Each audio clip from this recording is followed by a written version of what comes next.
Val's back, and there's something I've noticed, Val, and this is creepy in many ways. Oh, do tell. I've got security cameras here, so I saw when you pulled up. You got about 10 of them out front, I swear. Yeah. You're not paranoid, no. Mostly a deterrent. You know Stephen and you share a trait? Okay. You both put your bags in the boot. Am I unusual in that I just open a door and throw it in the back seat or in the front seat? Like, I don't think I've opened the boot for anything but parcels, packaging, or shopping. Yeah. So you always put your bag I always do. in the boot? I always do. You and Stephen, I tell you, he does it all the time. I don't know. I think I don't want my stuff rattling around, so I chuck it in the boot and kind of forget it's there. So if I hammer the brakes, nothing goes flying. Maybe that's what I did. I looked up and I went, wait, he's gone to the... Oh my God, it's like Stephen's back. That's very observational. It's like, hey, I might have... I don't know anyone else like that. I don't know. But then again, I'm wondering now if I'm the outlier. I'm going to start watching other people. You know what? You'll start noticing people. Yeah. That's the funny thing about an observation like that is you will literally start noticing. Yeah, that is. But it's only an office thing. It doesn't. It's not a. This is not a car park at the shops thing. Everyone uses the boot for their shopping. I get that. I'm talking about when you're like if you see someone in a multi-level car park at a corporate building and they're putting it in the boot. You know what? Maybe these are the little things that get to me. I think maybe I'm so used to carrying so much tech stuff, as you well understand. Yeah. I always have my arms full of stuff that I just always just go to the boot, and even when I don't, I just do it out of habit. Maybe that's it. Maybe. I don't know. Interesting. Maybe that's it. Look, I have to call out before we start the show. I have to call out that you've come all this way on your birthday, mate. Oh yeah. Well, Happy birthday. This is a birthday present to me to be able to chat with you. I could not be more honoured that firstly you've agreed to do this rubbish. And secondly, that you've given up your evening, by the way, because you've had a massive work day and you've come here in the evening to sit and talk this dribble. Mate, that's very nice of you. Happy birthday. Thank you. The feedback is overwhelmingly positive. I had an email from a guy who said, mate, loving Val, filling in for Stephen. Hope Stephen's having a great holiday, and we all do, but I'm sick of the Instagram already. Oh man, I'm in Greece now. Good on you. Oh, I know. I see so many of those. Dude. It makes me jealous. And this guy, don't be offended that I'm saying this, but he goes, I really think you should find a way to keep Val involved. And I'm like, because he goes, because he's got a lot to offer, maybe something at Tech Guide. I'm like, he's got his own site. Yeah. Well, so gadgetguy.com.au, he does what we do. It's the same stuff. I do. We're just same stuff, two different flavors, I guess. What fascinated me about that, and we talked about this a little bit with 100% Human and the linking and stuff, but it kind of just showed to me that sometimes even our audiences are quite blinkered, in their readership, their support, and they don't realise that either something else exists or that there's another Australian thing or whatever. I was talking to someone today about, SEO and all that kind of rubbish, and they mentioned some US tech sites, and I go, I don't look at them because there's no value in them for me. The prices are wrong, the specs could be wrong. Yep. There's a bunch of reasons why different product even names. Reading a US site isn't a valuable thing for a consumer. Yeah. So Val's here because he does what we do. He's exposed to the exact same things and more, and so we all love tech. We report on tech through Gadget Guy, EFTM, but. It's true. You kind of have your sites that you go to, and you have your habits, and you like people know you. They know that this is the man behind the words, or most of the words. Yeah. And I think it's good to do. Just stick with. And those it's a brands that you diminishing trust. world too. I remember early on doing, even probably before FTM, when I was just doing like Your Tech Life or whatever I call it, but. Early on, I would, on a daily basis, I'd go to two or three websites. And to be honest, one of them was always news.com.au/technology because they had like Jen Dudley and all these different people. But now you go there, it's just kind of rubbish. It's not even tech news. It's syndicated from the AP sometimes. And it's all conglomerated together. It could be a story about bears because it's categorized under science and that falls under technology. There's actually very few sites, especially with the demise of an RIP to Gizmodo, but there's actually very few tech sites that you could say, okay, and all the things we're talking about, right? So let's say we talk about, I didn't write it down, but the Motorola phone that's going to launch. That information, that an Australian launch of a phone, sub $400, etc., you probably only find that on like 4, 5 sites in Australia. That's right. So that's why it's become so niche, but it's also why we got to have the industry. Yeah, like we are. We're a smaller industry, and there's less places to go for the news, Australian-specific news. So yes, us independent Aussie-only tech sites are. There's not that many. Just doing our best. Doing our bit. Yeah. Val Quinn, gadgetguy.com.au. Yeah, he's here to fill in for the great man Stephen Fennick, and frankly, the feedback has been to the point where I'm not sure Stephen should come back. But we can have that discussion in contractual negotiations when I hope we all get to be in the same room somewhere like Apple or somewhere like that, and we can basically get a video and fight it out. Yeah, I think Steve's gonna beat the crap out of me. I think. Listen, let's be real. We both fear because he's bigger and stronger. Yep. He could definitely put us both on the floor. That's right. He's going to come back from 6 weeks of holiday. He's going to be tan. He's going to be all revitalized. And in fact, I'm the one that should worry because I'm a weakling. Val's strong. He gyms it up. Stephen's big and strong. I'm the one that's at risk. It's probably lucky that this gear's at my joint. Yeah, it's very probably true. the only thing holding it together. Anyway, we're here to do this. Let's talk some tech. Welcome to Two Blokes Talking Tech. Not a bad price. With Trevor Long from EFTM.com. Really handy device. And Stephen Fennick from TechGuide.com.au. I told you my plan for that, didn't I? You're going to. I'm going to try and get it done, but for the week he's back. Yeah, you should. Just to really annoy him. Yeah, I think it's a great idea. You can get my voice. I can say, and Val Quinn. Even the screen will annoy him. So anything we can do. Episode 646 of Two Blokes Talking Tech. Thanks to the great people at Arlo and Netgear. We'll tell you more about them shortly. Now, I was in Silicon. I'd never know whether to say Palo Alto, Silicon Valley, or just San Francisco. When I was on the radio all week, I would just say San Francisco. It was easier. People don't realize how close all these things are. Anyway, Google HQ last week for the Pixel launch. And we will talk quickly about the Pixels again this week because we've got the opportunity to actually play with them. But on the last morning I was there, I was only there for 2 mornings, but on the second morning I was there, we went up to San Francisco and I installed the WAYMO app and I got in a self-driving car. Now, for context, I've seen these things driving around for literally years. We've been going to San Francisco with every different company and we've seen these white Jaguar, what are they called? I-Pace electric cars with these huge nodule bloody LiDAR sensors, cameras and all this stuff on them.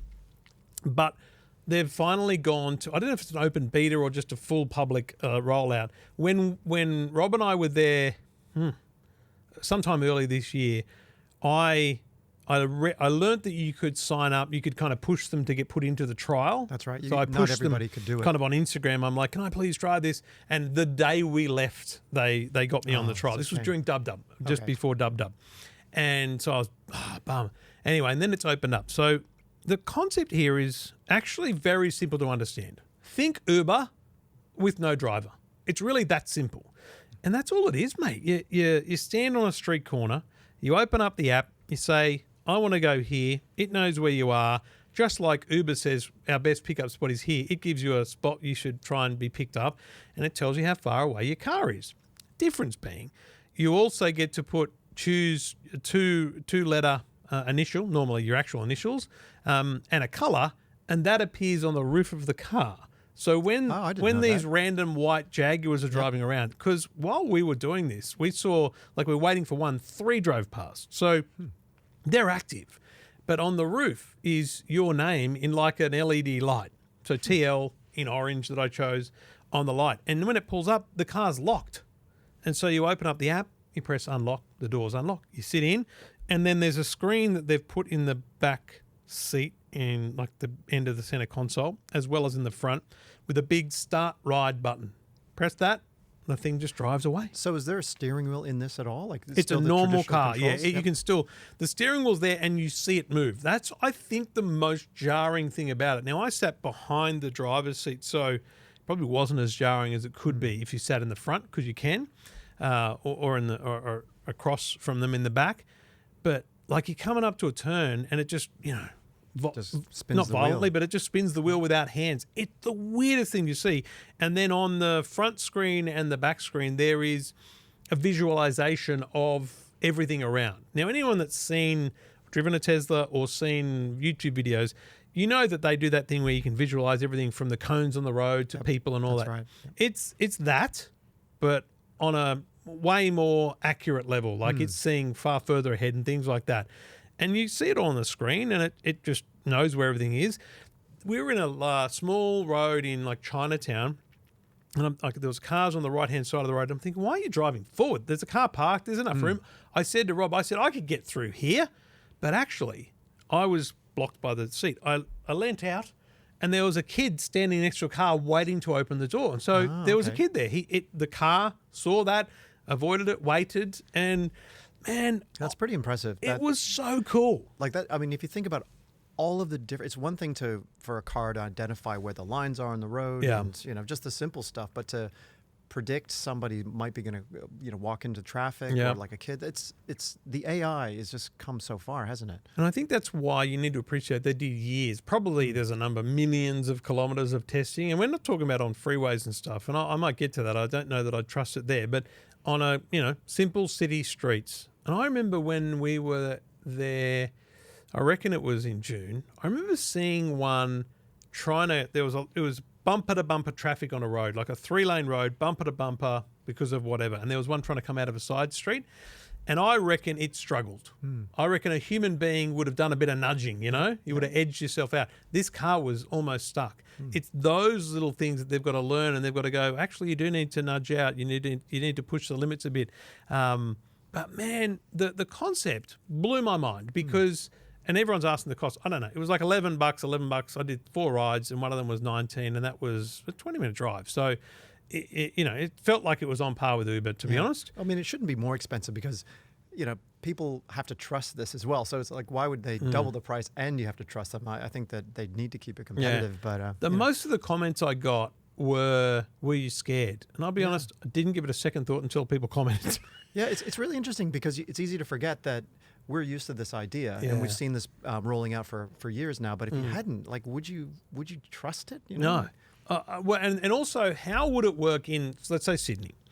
And the same applies to Melbourne, wherever, because broadly Sydney is a dense city.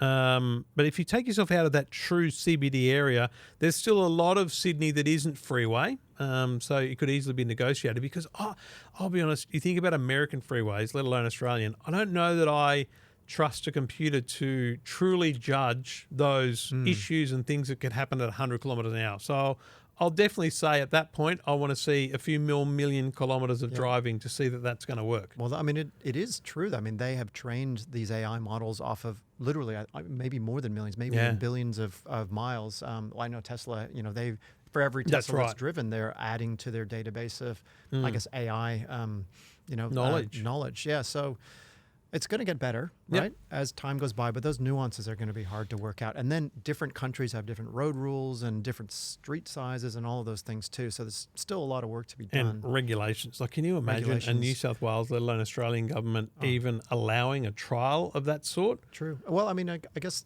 there have been some trials, but not on open streets, to my knowledge. I don't think. Well, not. Certainly not in the cities. Yeah. They're more like freeways and country areas and things. But also, I remember 20.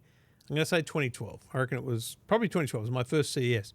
I remember going to a press conference with a car company. I could look it up. Let's say Lexus. I feel like it was someone like that.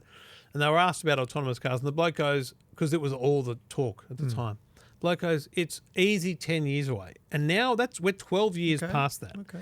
Rob, my cameraman, if you don't know who I'm referring to, Stig, that comes with me everywhere, he reminded me, we went to Detroit in 2016 with Ford and rode in their autonomous car. There was a person in front seats, and you could see all of the data that the LiDARs were seeing and all this stuff. And they, at the time, 2016, they said that they were, in 2021, going to be factory manufacturing self-driving cars for sale. Now, what they would say was for sale to Uber or people like that. That never happened. No, they're a bit behind schedule. I know Elon Musk is, Elon Time, the same thing. He's the Robo taxi, which is actually due to come out this year, I think, the Robo taxi. I think he gave a date of like October 4 or August something. And August it's like, 8, and then it's past that. Which year? Because he wrote Robo Taxi 8th the 8th or something like that. And someone wrote, which year? See, the problem is... Smart, he didn't add a year. That was good. I still firmly believe that it's the biggest failing of regulation, legal and everything, that Tesla are allowed to advertise a thing called autopilot. I think it's deceptive. I think it gives you the sense of true self-driving, which it is certainly not. And also, they're allowing you to pay $10,000 or whatever it is for a feature that does not even exist here. That's what I never understand is that, yeah, you're paying for something that will come eventually, but why would you give them the money now? And I don't think it's transferable between cars either. So if you sell your Tesla and you move to a new one, I think the license for autopilot stays with the old one too. It's so wild. I don't understand where they're getting the interest, and it's not cheap. It's a 10 grand I'm pretty US, sure and it's it went up 10 to grand, 12, and then it's down again. You apparently can do it monthly now. Oh, that's nice. If you want to do that. But look, I think it will change the way we think about cars when true level 5 autonomy happens, and when you can.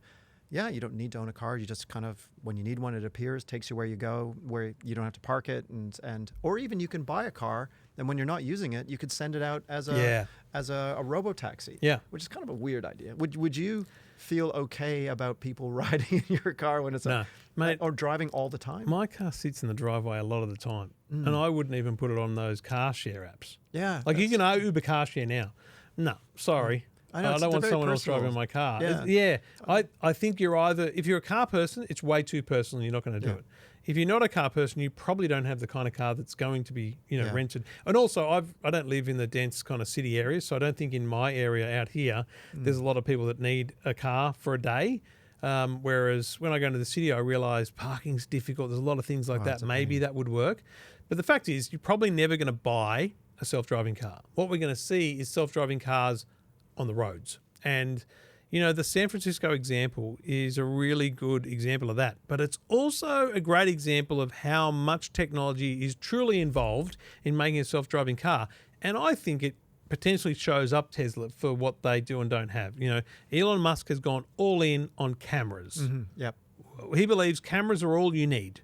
Whereas most of the market will tell you that you definitely need sensors, radar, LiDAR. You need sensors that will help you understand the world around you. Well, why wouldn't you? I mean, his technology. Because you're Elon. I know he thinks that the best part is no part. So it's all about removing things, so you don't have to have the cost or the engineering challenges of doing it. So the AI just looks at what the camera sees, tries to interpret it like our brains do, similar thing, and then makes the right determination to drive here or there. But why not have a LiDAR or a radar for when it's raining and you can't see very well? Like, these are the things, like, what's wrong with adding a few sensors? One or two of the cameras will disable your autopilot. And now, if you set your autopilot on the M2 and then you forget that it's coming up to 5 o'clock and there's going to be bright sun on the drive, and then your autopilot just goes beep, beep, beep, beep, beep, and you were, I don't know, sitting back reading a book, because that's the kind of thing people think they're going to do. It doesn't make any sense. People are, the word autopilot's deceptive. The potential for that technology in those cars is deceptive. I don't believe they can get to, I don't think they can get a Tesla to the place where a Waymo is. I really don't. Yeah, it's a good question. It's a really good question. Maybe because they did have radar sensors in there. And they removed them. As a sensor fusion type of thing with, visual cameras and that, but they took them out because they had the confidence, I guess, that their AI could do it. So I don't know. I would feel better if they had at least a few non-visual sensors in there. And maybe they will. Maybe they'll have to concede that. And you should remember that in the Tesla debate, most mid to high-end cars you buy today have the same, very close to the same level of autonomy that a Tesla Model 3 has. Yeah. I can drive my Kia EV9 on the motorway pretty much hands-free for 30 seconds, and then it says put your hand on the wheel, as it should. It can see the road, it can maintain speed, it can slow down for cars, it can do all that stuff. Like, car companies actually, like Audi, Mercedes, BMW, like Audi and Mercedes, one or both, in Germany do have Autobahn self-driving that they back, which means they essentially insure. So this stuff really exists. Yep. It's just a matter of whether or not, they want it to be released, and also whether it fits with regulation. But man, on getting out of that Waymo just made me go, I experienced the future. This was unbelievable. And I hope impressive. We get that kind of thing here. Oh, wait, I've got to tell you though, did you hear this part of it?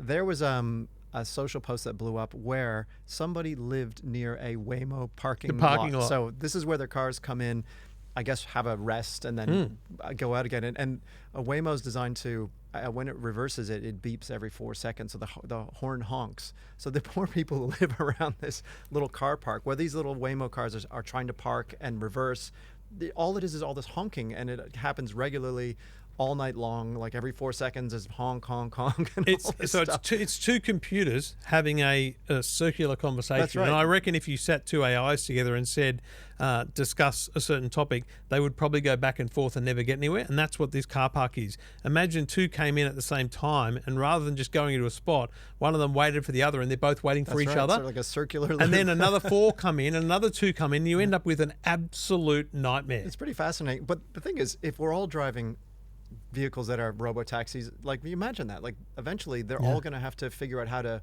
yield to each other and figure out that stuff. In the same way that have you ever been to a four-way stop sign? Yeah, everyone's like, sitting what there. the hell do you do there? You look to the right. I can't remember what's. It's like, is it the first person that gets it? I don't know. Yeah, there is that, and then you look to the. But car if you on get your right. if you get four people at a roundabout or a four-way stop who aren't confident in the regulation, or four that are, you might end up with a bit of standoff / disaster.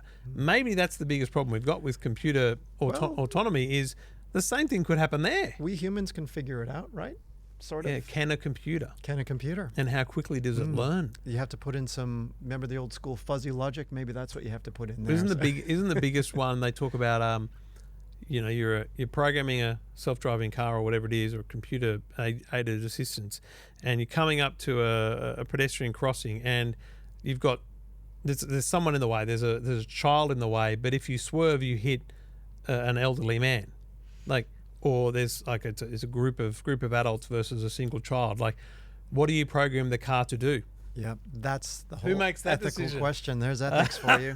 The philosophers. The good can thing figure is that out, these things drive so slow around the streets of San Francisco. It's not really that big an issue. But they don't hoon around, do they? They're really pretty slow and careful and quite hesitant too. Like, I've been in the different brand called Cruise, and the same thing. You feel like maybe not quite your grandmother's driving you, but it's pretty hesitant. How well do you remember that drive? I might have been at the pub after. All I just said, it was a weird drive because I might not have been sober. There's more than one company doing this. In one city in America, there's more than one company doing it, and that's really cool. Honestly, I hate San Francisco. I won't lie. I don't like the city at all anymore. It's a bit dodgy. Scary place. But if you're transiting through San Fran or something like that, or you're there for a holiday and you're going to Alcatraz and you do all the things that are on the kind of good side of town, download Waymo, give it a go. It's a fun experience. You don't actually have to have anywhere to go. I just went like 2 blocks away, and back and forth. Like, you don't really need to go anywhere. You can just experience it. And the number of people, even locals, or maybe they're not locals, maybe they're tourists, taking photos as you get out and stuff, because it is unbelievable. Yeah, but it's a way of life for them. And hey, there's a lot of hills in San Francisco. I'm not walking up those hills. Very cool stuff. It is cool. I did make a video, and that's on all the socials right now. This is Two Blokes Talking Tech. So we definitely don't have a Pixel Fold yet. That's still probably some days or weeks away because it's a slightly later launch in Australia. But we do have our hands on Pixels, and I've been using. I think I went straight to the XL. Yeah, I went too. Pro XL because you figure why not? It's the big beast, and we can now just kind of talk broadly about our impressions. And there's reviews up at Gadget Guy and at EFTM now. But man, I got to tell you, I do think this is probably, it's certainly Google's best smartphone, which is not a stupid thing to say. It always is their best smartphone, right? But it's their best competitor to Samsung ever.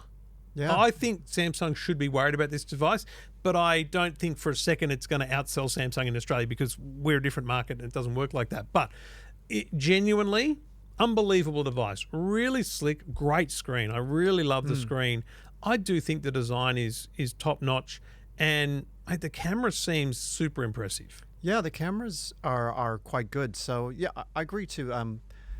It's a very good phone. It's a very good phone, and whether it's enough to get someone to jump from Samsung to Google, that's another question, or even Apple. To Google.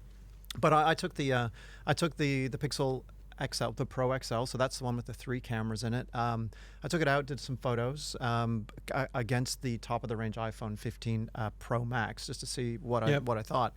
And what I found just in general is that the camera's very good. The camera systems are very good. I found that the Pixel in general, when you took a shot with the lenses, you could zoom in and get a clearer image if you zoomed right in versus the iPhone. So it seemed to be... So using, as in after you've taken the image or during the photography, you're using its full zoom capabilities? Okay, so what I did was I did a bunch of different photos. So sometimes I used the telephoto lens or the wide or just the regular lens. So I tried all of them.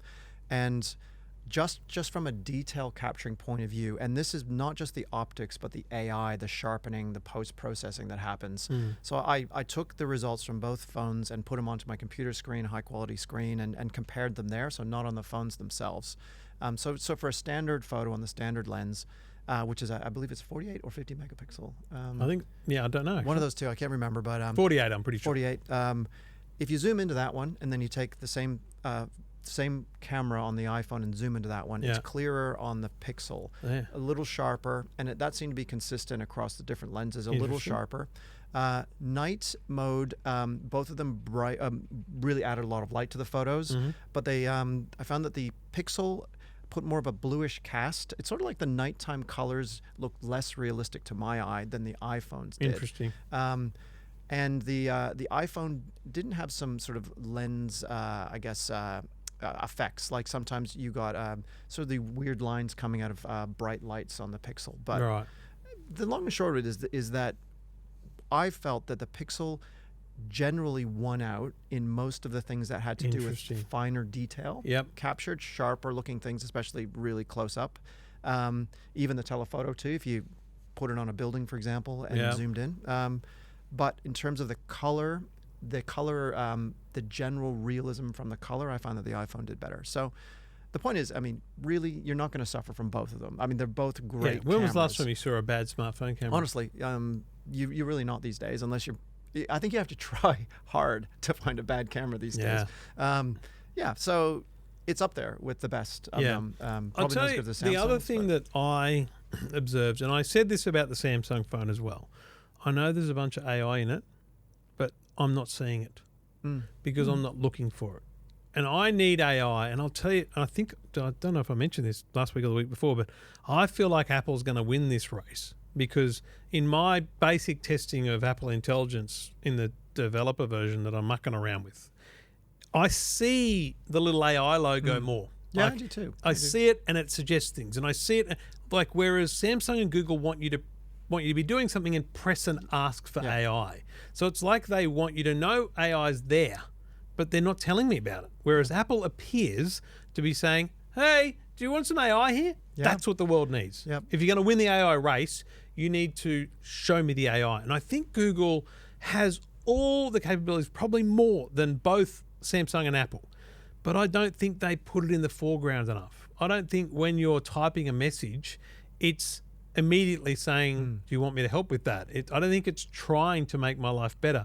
I don't think it's trying when I search for images to help me find what I'm looking for. Whereas I swear to you on iPhone 18, just randomly, I'm seeing it more than I ever saw on both those phones. So I think they have the race to win, but they're just not putting it in front. I think that's where they let themselves down. Yeah, that's right. It's sort of, you want a pervasive AI where it's there with everything you do. If you're going to opt into it, if you're going to say I'm in, then I'm in. Let's go. And Apple does this really, really cleverly. So you open up your text messages and you're about to compose a message, and then it sort of puts text and sort of this rainbow color kind of appears on it for a second, and then you know that that's an AI generated bit of text. Like it's a suggestion. Like if I'm going to reply to your message saying like, "Where the hell are you, Val? We got a podcast to record." It might pop up and say, be there in 5 minutes. And this pops up when I'm about to reply, and it's got this sort of rainbow color effect, and I know that that's there. So I think things should pop up when you need them, where you need them. And Apple, from what I can tell too, right now has found a better way of doing that. Yeah. Not to say Google doesn't have an incredible, Gemini system that Spot even on. other phones are using. I think both Galaxy AI, Gemini are phenomenal AIs. But I think they need to foreground them. Yeah. Now, I think they're all scared of doing that. I think they're scared of making AI prominent because of the people who don't want AI. But I think that's simply a setup process. It's like, okay, do you want to use AI? And maybe it's a menu. Do you want it to help automatically prompt you on text? Do you want it to be available in search? Give me a prompt. Give me a set of prompts and let me decide where I want you and how prominently I want you.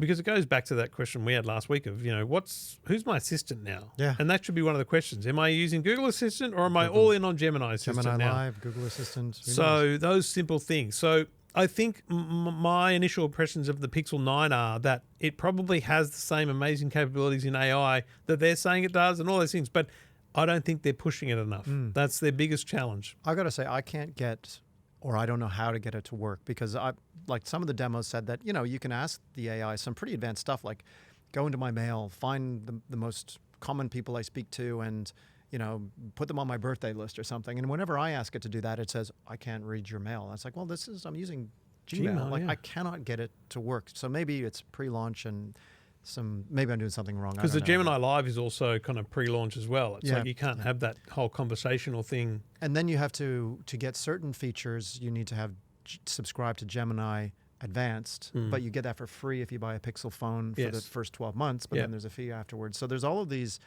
layers for people. I mean, it's all a new thing, and these phones now are the first, I guess I would say, true AI phones from assistant point of view. And you don't want to kind of get caught out when you say AI wasn't there before, because AI or machine learning exists. It's always been there in phones for ages, quite a while with fixing up our photos and doing a few things like reading text in photos. So it's the Pixel. I got to say, it impressive. Felt very good. Reminded me of an iPhone a lot. Just shape of it. The feel, the quality of the materials. The size is almost exactly the same. Yeah. So I mean, it's a great alternative. Plus, it's very Apple-like because Google's making the chips inside, the software, the AI. Like it's. And if you Apple like me, I'm all in on Google. I use Google for everything. I use Google Photos, Google Gmail. I'm all in on Google.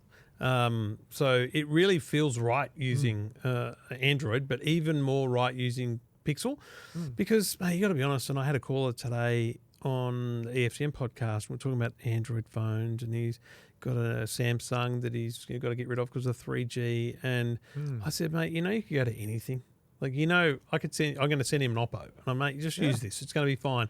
Because it's actually going to be different. But you've got a 5 to 6 year old phone already. Anything's going to be different. A brand new Samsung is going to be different to a 5 or 6 year old Samsung. So people, there's that kind of feeling that Samsung has this layer upon layer upon layer on top of Android. And when you use a Pixel, you realize that that's actually quite true. That the Android is actually a pretty clean system. And I don't think Samsung does a bad thing to it. No, they've got their own sort of. They've got their reasons and ways. Yeah. But I'm desperately impressed by the Pixel would be my summary. But I don't know how they turn that into anything more than an upgrade for those that have a Pixel 6, 7, or probably not 8, but Well, definitely. I mean, one of the things that I used to love about the Pixel was the price. It was, I think the Pixel Pro a few models back was $1,299, and that's their flagship. Whereas the other flagships were close to $2,000. So, but they've steadily increased in price. It has crept up, hasn't Capabilities obviously are good, but I really thought that price gap was pretty impressive. Well, it's like the Fold. I'm disappointed that you don't. And Stephen and I swear to God, I've been talking about this for literally 13 years or more, or as long as we've been doing this, because it was the iPad. People would release a tablet and to compete, and it would be the same price as the iPad. Why would I not just buy an Apple? Like, what are you talking about? Of course, there's people who wouldn't buy an Apple, so that's fine. That's an easy win. But with the Pixel Fold and the price, and actually I don't care about memory configurations or anything. I'm talking about just a device, your entry level. If you've got the option to buy a second generation folding phone from Google at $26.99 or a sixth generation folding phone from Samsung at $27.99, and you're an Android Samsung user already, the likelihood of you going Google are very slim. Yeah, you'll stay with Samsung. You're going to stay with Samsung, even though, man, that phone, I'm telling you, I cannot wait to use that. I use the Samsung Fold for days, not even a week. And because I'm just not a fan of the size and the form factor, but man, I will go all in on the Pixel Fold to really understand how good that it looks really good. Front screen looks like a normal front screen, thin, good for the pocket, I think, and massive internal screen that is accessible with a thin and light device that I think smashes Samsung. That's been what I've been saying all week. I think they really have taken it to them. It's it's very competitive. It does all the things that I want in a foldable phone. But one thing you don't get, and what you do get in the Fold, is if you like to use a stylus, if you're that kind of user, you don't have an option there with Google at all. So those who used to use the Notes and had the stylus, and with the Fold you can get a nice little case that keeps the little stylus the pen for there, you. And I had that set up on the Fold 5, and I did like that actually. You can get things done, but if you work that way. And I think it's probably not a bad thing for Pixel to consider, because that big internal screen is a note-taking dream, Yeah, it's 8 inches. It's big. Yeah. It's great. People can look at you put your demo photos up at Gadget Guy. It's going up in a video tonight. Nice. Very good. Another fun thing to do. Well, that'll be available to watch at gadgetguy.com.au, and we've got some reviews from Scott and Daniel of the Pixels at EFTM.com. We got your Pixels covered here across the world, because we'll put some stuff on Tech Guide as well, I'm sure. I mean, because Stephen's away, we'll still fill his site with stuff. This is Two Blokes Talking Tech with Trevor Long and Stephen Fennick. And we do it thanks to the great people at Arlo. And you know what time of year it is, folks? It's Father's Day time. You need to think about whether or not Dad might love a security camera. And I think you'll find there's some cracking deal on Arlo cameras. So celebrating all the dads, granddads, stepdads, and stand-in dads, whatever it might be, Arlo's got you covered with potentially up to 30% off store-wide. So really great deals. And honestly, Dad, if you give Dad a doorbell, Arlo doorbell, video doorbell, awesome. He's going to love that, because here's the thing. Dad gets to install it, 2 screws into the brick. Lovely. That feels very DIY, but you don't have to be a complete handyman to do it, because it is all very plug and play. Battery operated, connects to your Wi-Fi network, very easy to do. I reckon the doorbell would be my number one. If you just wanted to spend around $159, doorbell's got you covered. And then, of course, there is a simple essential spotlight camera for just $100. So there is plenty of deals, plenty of cameras, plenty of packs. If Dad's already got any Arlo, then maybe stump up for a few more. Get him a bundle pack of a few different cameras so that he can expand his security and keep you safe at home. All the details and all the offers are at arlo.com. This is Two Blokes Talking Tech with Trevor Long and Stephen Fennick. So Telstra TV just stops working in October. Yeah. Which is wild to think about for a start, don't you reckon? Yeah. I've got a couple of Telstra TV boxes probably collecting dust, but still, I want them to work, right? It's wild to me, and I don't think enough has been made of it, that you can have essentially bought a box. Now, most people have probably subscribed to the box by just simply being a Telstra member, but certainly some people bought it or paid it off by the month. So you own this little thing, and it's just going to stop working, mate. Like literally, when you turn it on, I assume it'll come up with a message saying, sorry, Telstra TV is shut down. Now, the backstory there, without knowing that, I'm making this all up unless Telstra want to correct me, but the Telstra TV is what's called a Roku box. In America, one of the big platforms. Pretty popular. It's kind of like buying a Google Chromecast or an Amazon Fire Stick or something like that. Roku's a big box. It's a box you buy, and it's got all the apps and it does all those things. So in America, big deal. So what Telstra did was went, hey guys, can we have that? But can we nick off the Roku brand and we'll just put Telstra TV logo? They built a Big Pond Movies app. And they migrated from what was the Telstra T-Box. That's right. Remember that T-Box, big thing? I remember that. And they started pushing people into this on a monthly Great for bundle subscription. deals. Yep. I'm pretty sure they got to 1 million customers, like hundreds and hundreds of thousands of people using Telstra TV to rent and buy movies, to watch Netflix, Stan, all the apps were on there in the end, including KO Sports, which is a really important thing to note, because when your Telstra TV stops working, what do you do? And it's a really important question, because I think, mate, the problem is the answer is not the same for everyone. Like for some people, so Telstra now own 51% of Fetch, right? So obviously Telstra is going to push the Fetch box, and that's a great idea because it's a good box. And we'll talk quickly in a minute about a new Fetch box that's out. But the Fetch box is awesome. However, you can't watch Fox Sports on it. And you do that through KO Sports. Fetch doesn't have KO Sports. So If you're using your Telstra TV for movie rentals and movie purchases, you can actually migrate your library, your owned content, That's good. onto Fetch. Brilliant. But do it quickly because that will not happen after it shuts down. If you are using your Telstra TV to watch free-to-air and Stan and Netflix and Disney, Fetch has got you covered. No dramas, right? So talk to Telstra. They'll sort you out. But if you use your Telstra TV to watch the AFL or the NRL or the V8s or the Formula One through KO Sports, No more. Fetch isn't the solution for you. And I think people need to know that there are other options out there like Chromecast. I reckon Chromecast is one of the best options out there. Yep. Or even your smart TV might be able to do that already. You might have the apps available to you too. But it's really interesting. Like, what happens? What are expectations around technology? How long should it last? Because it does get obsolete. Brands stop supporting. They don't want to write patches and fixes, especially on a security side. Like when a product gets older, they don't want to have to continue to support it and but like keep you think plugging about the Windows. holes. I had a caller today again on the EFTM podcast going, my husband doesn't he's worried his apps won't work when he upgrades to Windows 11. I said, well, don't upgrade. Yeah. Windows 10, they're going to stop supporting it for technical support in October 2025. Right. Okay. But they will still do security updates. Now, for how many years, I don't know. But even after that, you can still use a Windows 95 machine today. It doesn't stop working. It's just a really big, vulnerable target to security if you put it on the internet.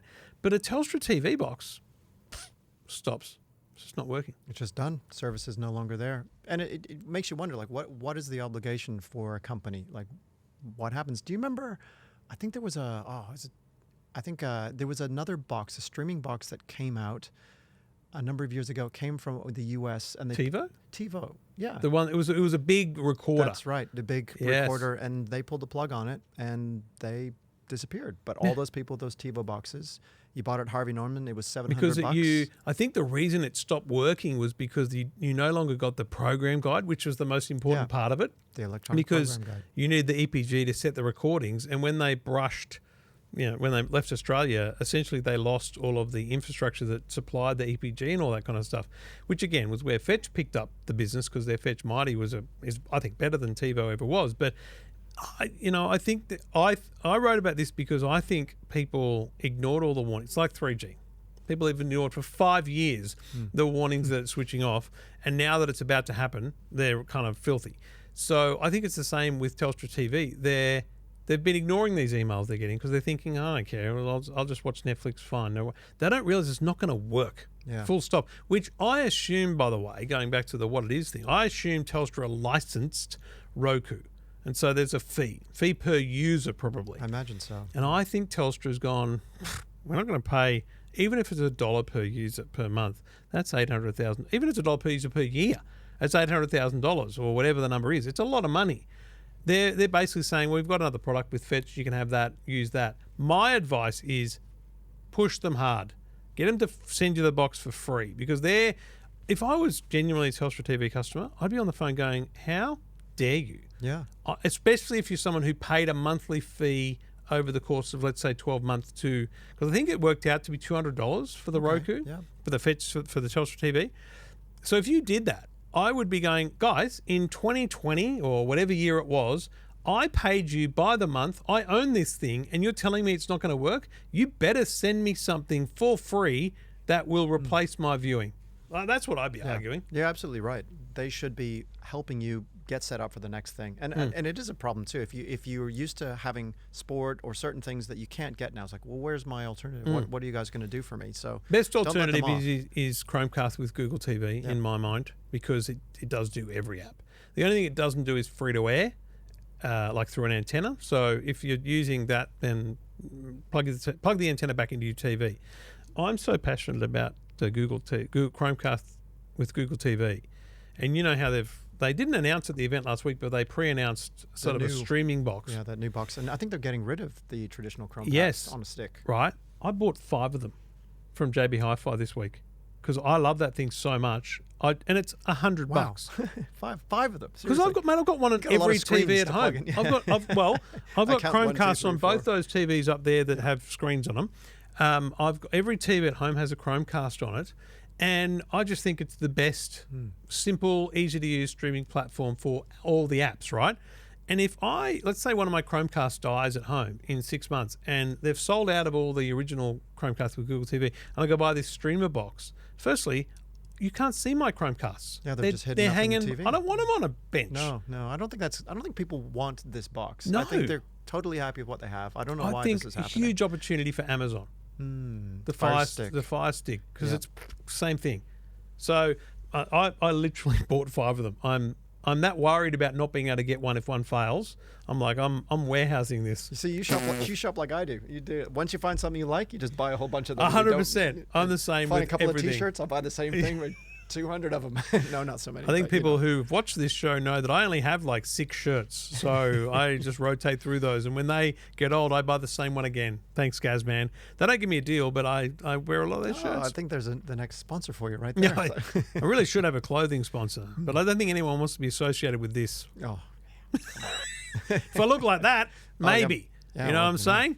So, my yeah, best. I think that the Telstra TV thing is something that you need to, like, again, this is almost like 3G. You got to make sure your parents, your grandparents, your neighbours, those people that are going to come to you when it stops working, you better make sure they know about it and they're taking it seriously. You're going to save yourself some trouble. That's true. Now, Fetch announced today also that they've released a brand new version of the Fetch Mini.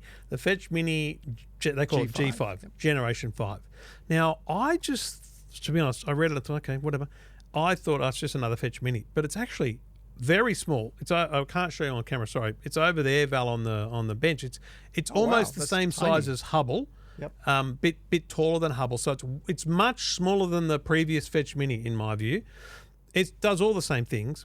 It does not have 2 things, I think, like USB playback or something. Anyway, stuff that you're never going to use, but it does have a different operating system. Now, it looks the same. It's the same interface. Don't stress. It all works the same. But the weird thing is that their press release about this was kind of vague-ish broadly. They called it a hybrid and RDK Android operating system. Now, I don't know what RDK is, but I assume that's what they used to use.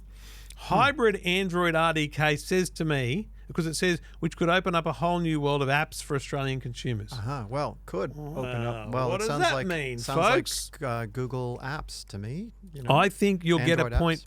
I wonder, so the big question now is, are they going to put a Google Play Store button on the App Store, or are they going to selectively download Android apps, test them, understand if they are compatible, if they work, and all those kind of things, and then essentially release those in their list of apps? Sounds like a safer bet. I would they'd do that personally, because let's be real, cut through all the BS. I think what they're working on is whether or not they can put KO and Binge on the Fetch box. See, there it is. Because Patrick Delaney does not want KO and Binge on Fetch. I said to Patrick Delaney's face, I said, mate, you're mad. You should put KO on Fetch because there's, I think, 800,000 to 1 million Fetch boxes out in Australian homes. You can't tell me that at least 100,000 of them don't have KO and would sign up immediately. Yeah, why not? It's the dumbest corporate move. And you know why it was? Because they wanted to launch Hubble. Even with Hubble in the market, which is not my recommendation for pretty much anyone because I don't think it's great. Even with Hubble in the market, you do your own thing there. But why wouldn't you have, what's the motto people have? You know, where they give content to people where they want, how they want, When they on the devices they want, whatever it is. KO is Foxtel Group's best asset in Australia. It should be available to anyone, anywhere, anyhow, and Fetch is one of those things. Yeah, I think that this is an opportunity to get it in front of more people. Why would you want to limit that? I think they're just, biting their nose. What's the other expression? Something to spite their face. It doesn't make sense to me either. What is that? Oh, I'm not so good at expressions today. Something to spite your face, though, yeah. But give people what they want, when they want, on the box they want. Because, mate, if they bring KO to Fetch, and let's just say it's not illegal because it's an Android app. You can put that anywhere. So an Android app is just a file. It can be downloaded and installed on any Android compatible device. So KO can't stop it. I mean, I don't think they can block it on a device level. That would be insanity. I'm sure they could if they wanted to, but it would be a really dumb move. But I think it'll be powerful, and I think they'll see an uptick, and I think that it's good for everyone. And in this world where Telstra TV is shutting down, as we just said, it makes, if they're able to pull that off well, mate, if they can pull it off before October when Telstra TV shuts down, That then would be great. they genuinely have KO as an alternative for Telstra TV. Yeah. Well, I mean, the box is there. It can support it. Yeah. The option's there. They just hopefully need to open the gates and let Yeah. people have it.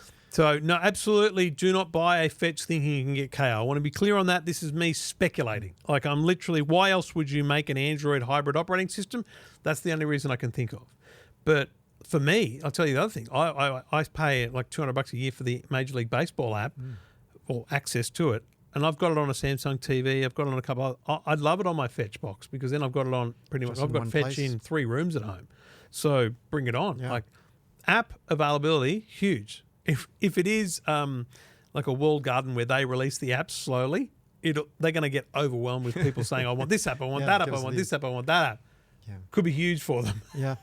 I don't know. For me, first, the mini G5 is what, $149? Yep. And basically at any Australian retailer. Yep. That's what I got here. Or through Telstra and IONet, I'm pretty sure you can get it. Yep. Yep, through there. But for me, I stopped plugging boxes into my TV. I'm just straight off the smart TV interface. Yes, to but me. we're lucky. We've got the best, latest True, TVs, true, right? True. Yeah. Average Joe still struggling with a 7-year-old TV. And like you, I actually think TVs are lasting longer than people think. Because when Netflix stopped supporting Sony TVs from, I'm talking, it was 2011 to 2014.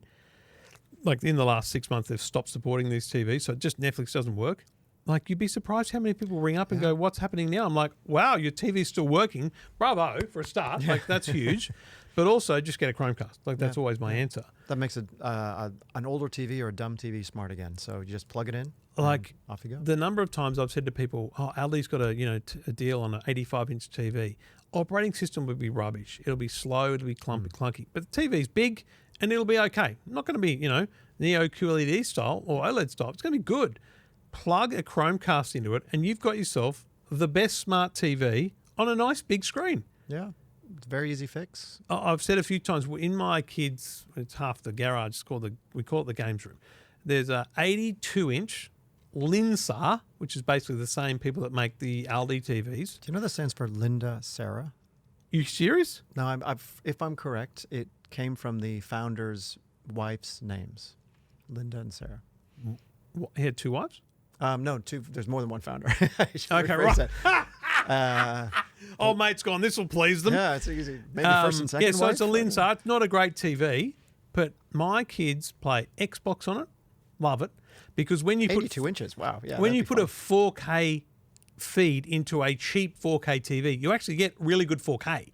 But if you put SD content into a cheap 4K TV, it's not that great because of upscaling and things.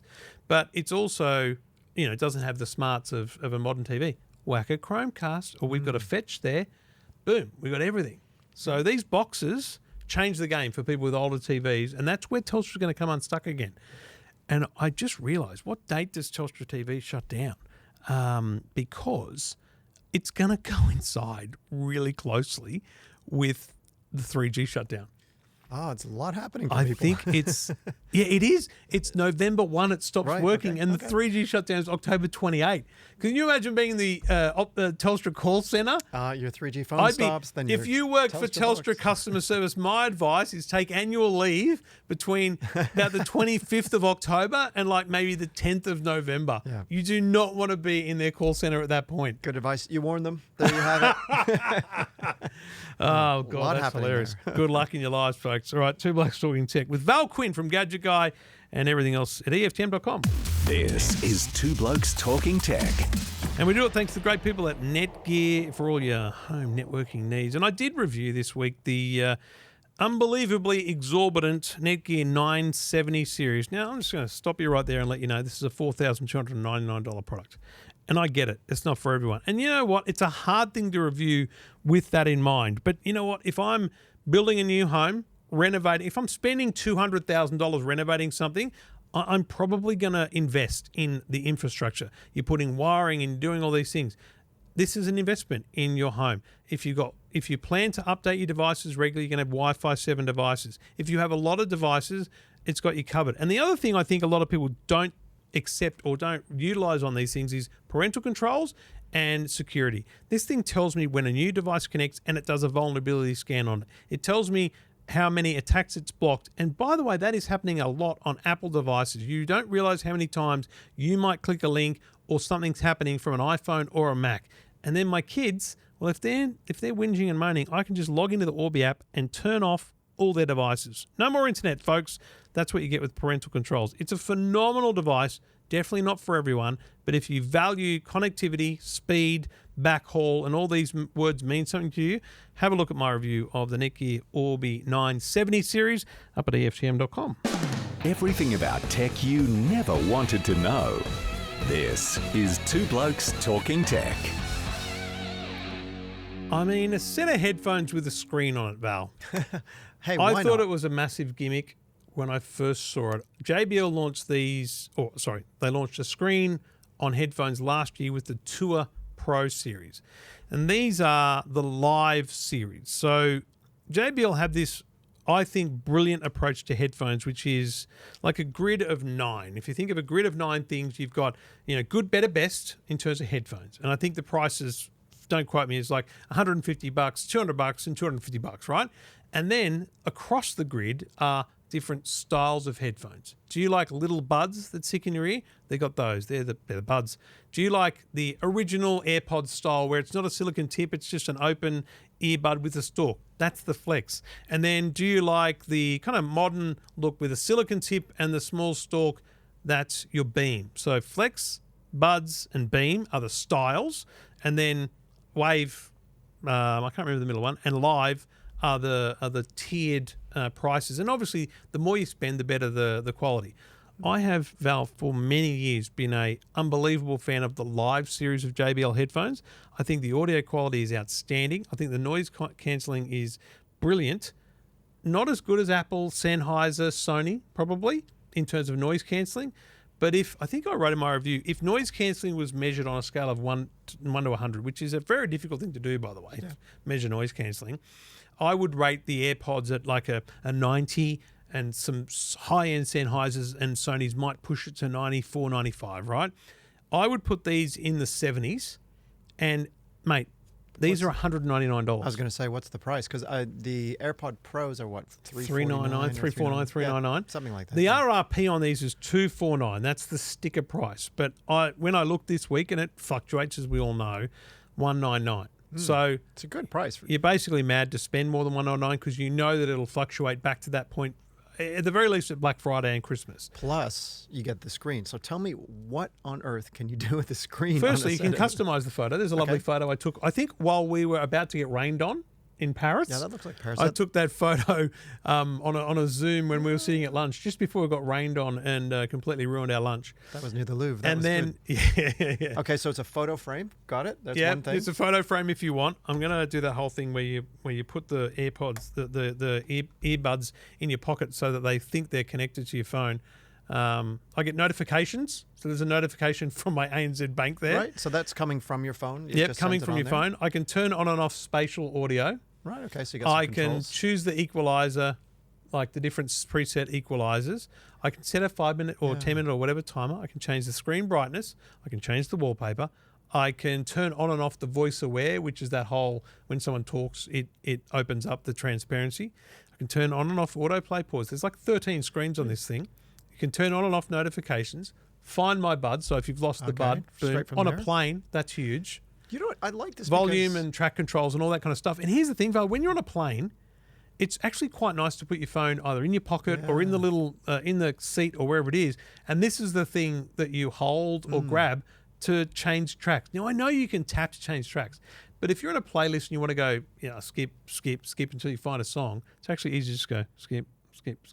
That's actually, I do like the idea of having some controls on there, because even with my phone, even with the say if I'm using the Apple AirPod Pros, you got to find where the kind of the menu is where you can select between different noise cancelling modes. You got to find Look at that noise cancelling right here. I can choose my noise cancelling style right on the screen. So that's right on the screen, and you can control the music. Actually, okay, I was a little skeptical about this, but on a device that's already cheaper than the top guys, plus you're getting a screen. That's actually I would pretty argue good. I'd be amazed if anyone thought these weren't as good as Apple or Sony or Sennheiser in terms of music quality. Now, there is spatial audio and those things. You know, if you're really massive into that whole world of turning your head and all that, yeah, AirPods are amazing, and I get that. But also, here's a weird thing. They come in different colours, and AirPods don't. That's true. You're stuck with white. AirPods are boring and white. Do you think they'll ever change that? Oh, I don't know. I don't know. If they do, they probably add one color, so you got one choice. Yeah, like a other black than that. probably yeah, too. black or some sort of. But I think graphite. that's a big thing. I think they look great. The silver that I'm using, they look really good. I think they, as I said, sound quality is unbelievable. Noise cancelling, you'd be mad to say it's as good as Apple and Sony, but I can't believe anyone would be disappointed in it. It's amazing when you put it on and you fly, and they're 100. Like, I look at it and I go, that's $199. Wireless charging, like, what more could you want in a set of headphones? Not a lot. At $200, especially if you're ridiculous. If you're if you got a bunch of different phones, if you got the family and you want to. Well, I don't know if you want to share your earbuds around, but the thing is, like, it'll work with different phones. You don't have to just have your AirPods for your Apple. You can have some versatility there. Yeah. Yeah. Look, the challenge is that Apple does an unbelievable job if you're in the ecosystem, Yeah. Then it's great for it. because you can be like on a plane, iPad, I'm going to watch a show, but hang on a minute, I'm listening to music, I'll get to that, or I'm watching something here, and then I just press play there and the music takes over. That is their continuity. That's is true. Unbelievable. It's almost like magic, and that's what the word that Apple likes to use. Whatever device I'm using, my earbuds will just connect to it. So if I start using my laptop, they'll connect. Then I don't want to give Then you'll use my I don't want to iPad. give Sony, JBL, or anyone ideas, but I'm not big on lawsuits, right? No, I don't like them But- too much. All these antitrust lawsuits and stuff, like, honestly, the one thing that Apple does is they wall garden. That's an amazing feature. Like, now I know that the way they do that is because of that, whatever chip it is. You know, there's a W chip, the W1, Y, or W maybe chip. the 2 now. So I know that if it's like what they call MFI certification, if you want to buy a cable with made for iPhone certification, it's going to cost more because it needs to be more rigorous and pass more tests, and that's why it costs more. But, you know, if JBL, Sony, or whatever were able to buy that W chip and put it in here, would people pay an extra $50 or whatever it might be to get that continuity? I'll tell you right now, yes, I would. Yeah, I think I would too. Plus, it does even faster pairing. It has some other benefits too, lower latency. So Yeah. if you like to game on a phone, sometimes there's a delay, so you get a better sort of Yeah. speed communication. Do you know what's interesting is that the Google Pixel Buds, Yes. if that's what they're called, they have their own custom-made Google chip in them now. Yeah. So I wonder if they are going to try to follow the same sort of path as A Apple. little bit of a continuity Yeah. thing. I know they don't have their own custom chip in the watch yet, Mm-hmm. in their watch, but yeah, it's in the earbuds. They decided to build their own. So yeah, I think we'll see Interesting. probably a pretty competitive product there if you're in the Google camp, in the Pixel camp. Problem is that no one else has the number of products that Apple have. No. You know, iPad, laptop, phone is literally we could press play, and it's hard. It's hard to demonstrate because how do you demonstrate something that only you can hear, right? So it's hard for people that have never experienced it. That's very hard to demonstrate.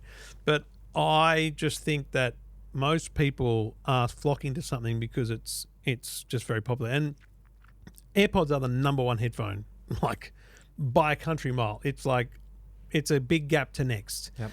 But when you look at JBL and what they've got in that price point, it's phenomenal. And I think that when you come up to Father's Day, Black Friday, Christmas, it's a phenomenal That's a good one. thing. And that's $200. The next one's down. No, you don't get a screen on the case, but you know, I just think not enough people consider the other brands. And there's always very good deals because it's so competitive in headphones. So many deals. The prices fluctuate solidly. So be cautious not to pay sticker price on something that's these very days. true. RRP, yeah, just shop around. It's Yeah. amazing what you can get online too. Amazing deals. JBL Live, it was a hard thing to write the review because they're actually called the JBL Live Beam 3. But then there's the JBL Live Flex 3, which are the same headphone just with a different tip on them. So I call it the JBL Live 3 review because I did have the Flex and I showed a photo of them, but I'm probably not my best SEO work. I don't know what people are going to Google when they're looking for me. Anyway, I call them the Live 3s. That's the model number of all things. Yep. So check them out at EFTM.com. This is Two Blokes Talking Tech. Just real quick before we go, I don't think we can not mention because we talked a couple of weeks ago about the iPhone 16 base model colours that we had here. And I was offered the Pro models, but I thought it's too close to the launch. Like the horse is bolted, clicks are not available at this point, right? But I saw the photo of what is allegedly, and probably quite true, the iPhone 16 Pro and Pro Max colours. And it doesn't look like there's a blue, the midnighty blue one anymore. No. It looks like there's a brown. Yeah, it's not a great photo. It's not a great photo at all because it looks like a pretty turdy brown. It looks, mate, it's the most un-Apple thing I've seen in a long time, if true. Yeah, I cannot imagine Apple coming out with something that doesn't look good. I think it's either a bad mock-up, it's totally wrong, or it's just the lighting is bad. Because I think, and I'm not 100% sure, but I think another term for it is desert bronze. Oh, see, bronze makes more sense. You can imagine the titanium edge, because the natural titanium is a nice look, but imagine now adding some bronze, not brown, to it, because brown in titanium would feel and look bronzy. So yeah, like I think that would look really nice. Hey, we should adopt it as the bronzed Aussie. The bronzed Aussie, yeah, perfect. But it's definitely not. Yeah, if it looks like it does in that photo, I cannot see Apple producing. Okay, if it looks like it does in the photo, I'll give you one thing the first thing that crossed my mind.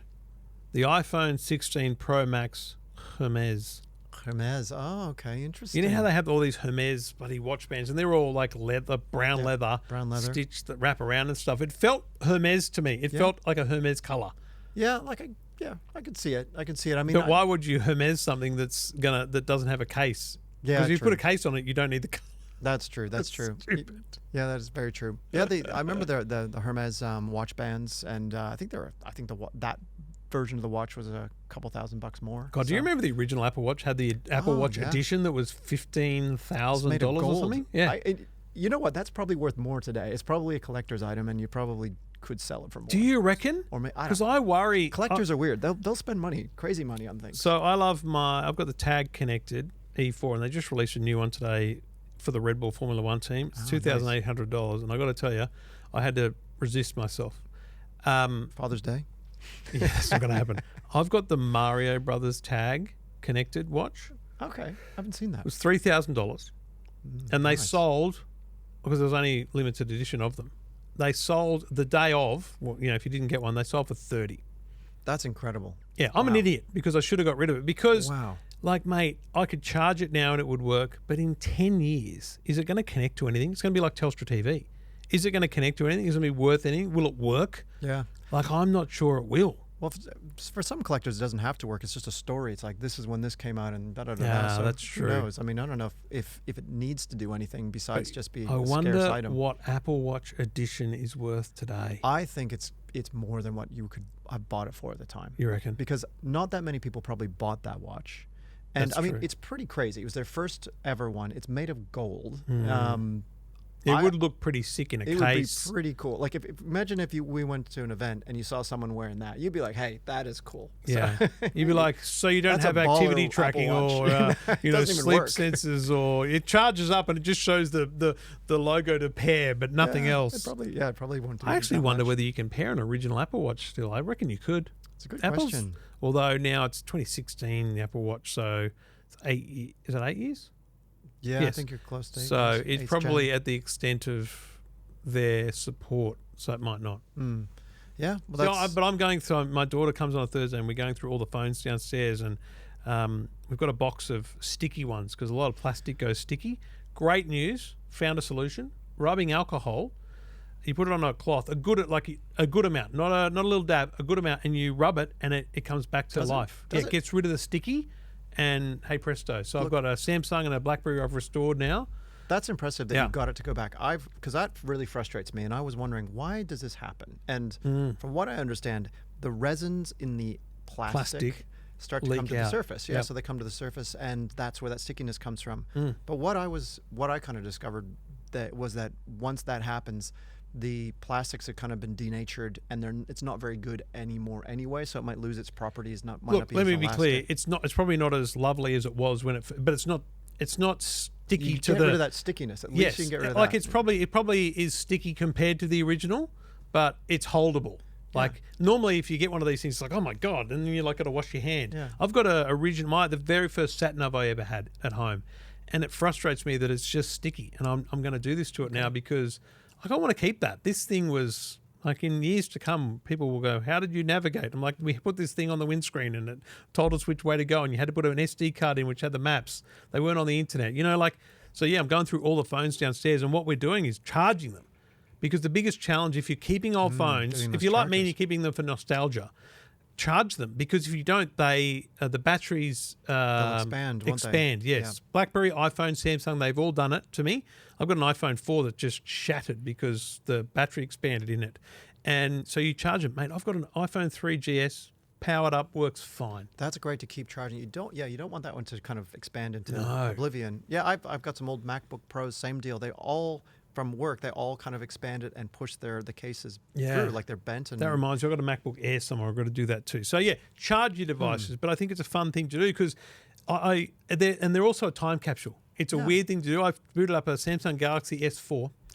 The S2 I had taken the battery out of because I think it had started bulging. So I'm going to try and find a battery for that because the S2 would be sick to power up. Maybe one of your listeners has one out there. Yeah, I think I'll find one on eBay. But the S4, I charge it up and you go open up Gmail and it's like a time capsule of emails from 2014 or whatever it is. I never Even though thought I've about still that. got them all. I didn't think it's about like that, this is what I was doing on the day I stopped using this phone. See, I've got old devices, but I need to turn them on. That's the big thing. No, I would recommend it because I've got a couple of really nice Oppo special editions, a couple of FC Barcelonas, the Lamborghini, edition. Yep, got that. and one of my favourite FC Barcelona phones doesn't boot up anymore. So that's a shame. You wanted to. you got to keep cycling them. So there's your tech good tip for the day. And so rubbing alcohol on that sticky A good plastic. a good amount on a cloth, and just rub it. Okay, it'll help. I've got a PlayStation controller that's really sticky, but maybe that's not because of that. Maybe it's just Because I've it's been just eating too much sweaty pizza. and pizza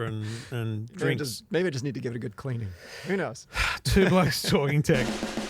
This is Two Blokes Talking Tech with Trevor Long and Stephen Fennick. Who knew you were going to get rubbing alcohol advice here on I Two know, Blokes Talking Tech? Anything goes, right? Not just what to buy, how to use it, how to clean it. I told you this show's wild, Val. I know. Thanks again, mate. I appreciate you coming and helping out. And you can find all Val's story and his team's stories at gadgetguy.com.au, and things we talked about are either there and or at EFTM.com. Stephen, if you're following him on Instagram, unfollow him just because I think he'll be looking at the numbers and he'll feel it. Yeah. He'll feel the numbers drop. I think it'd be really cool. Yeah, that'd be good. That'd be good. I think it'd be cool for him to take a hit in numbers, or we should, what we should all do? We should all post the same thing, like in the comments, like on his next post where because he's in Malta right now. Yep. So he posts something really cool, and it's like we should all say, "Okay, mate, we get it. You're on holidays." Yeah. Not impressed. Just Okay, mate, we get it. You're on holidays. Everyone post that in the comments, okay? I want to see that. Even if 5 people do it, it's still going to make him go, what are they doing? What's happened? Yeah. We do miss you, Steve, honestly. He's never going to see this or hear this. Oh, good. Okay. Just good. never. Yeah, Steve made a promise that he was going to disconnect for this holiday, right? So he's not going to listen to any of this. And to his credit, he's only texted me twice. That's pretty good. Yeah. I'm impressed. And one of them was just a really lovely message to say, I really appreciate everything you're doing, which was really nice. Good. And the other one was to share a video that happened at one of the beaches, and it was funny. And I think he really needed to. It was one of those things where he's like, he talked Joe's ear off for the day, and he's like, I've got to share this with someone. He's got to talk to someone. I think. Do you think he's going through tech withdrawal? Do you think that's a thing? I will tell you right now, Val, and our regular listeners will know, he went through a little bit of a moment, I reckon 3 weeks before he went, where he was like very contemplative. I genuinely think he's going to come back a different man, and he's going to think about everything. He's going to rethink. Like, he already golfs a lot and has a bit of time to himself. I reckon he's going to rethink a lot. Yeah, I really do. Which is great. I think we all. He's need a to very have old man, so he really should think about it. But we're not going to mention age here because it's Val's birthday. Happy birthday, Val. It's just a birthday, not getting older. It's Everyone just a jump on Val's Instagram, find the weirdest post, because he doesn't post a lot on Instagram. So just find a random weird old post and just write happy birthday to Blokes Val. Yep. Sounds good. So that we just get some love. I'll read it. I'll put a heart beside it. Heart that. Yeah, I'll heart that. All that. right, mate. Thanks, buddy. See you next week. Thanks, guys. This is Two Blokes Talking Tech.